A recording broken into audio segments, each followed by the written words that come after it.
No tämä uusi malli ajaa meillä Helsinki-Kuopio päivä on tosi pitkä ja se kulkee 3 vuorossa 6 päivää viikossa. Että 1 yön viikossa se huilaa periaatteessa.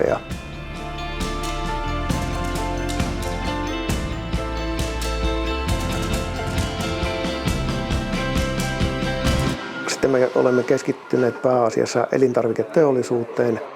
Minun nimeni on Antti Airaksinen, kuljetusliike Antti Airaksinen, toimitusjohtaja ja yksi omistajista. Meille polttoainetaloudellisuus on tosi merkityksellinen, koska me ajamme kilometrejä niin paljon vuositasolla, että meillä tulee se 180 000–250 000 kilometriä vuodessa. Ja kuljettajat ja niin kuin minä suosittelemme kyllä tätä uutta moottoria, koska se on vääntävä, polttoainetaloudellinen ja muutenkin ystävällinen AdBluen ja muun puolesta, että se kuluttaa AdBlueta myös niin paljon vähemmän.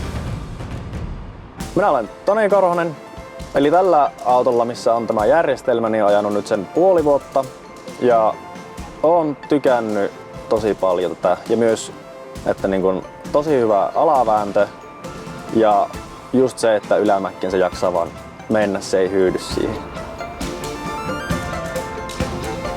Me polttoainetaloudellisessa seurataan kuljettajan kohtaisesti Dynaliftin kautta. Seuraamme ajotapaa, seurantaa heille ja varsinkin tyhjäkäyntiprosentit pyritään saamaan mahdollisimman alas ja saadaan kuljettajalle hyvä mieli, että sillä on hyvä mieli ajaa, niin sitten se myös ajaa paremmin, kun se ei ole äkäinen näin sanotusti.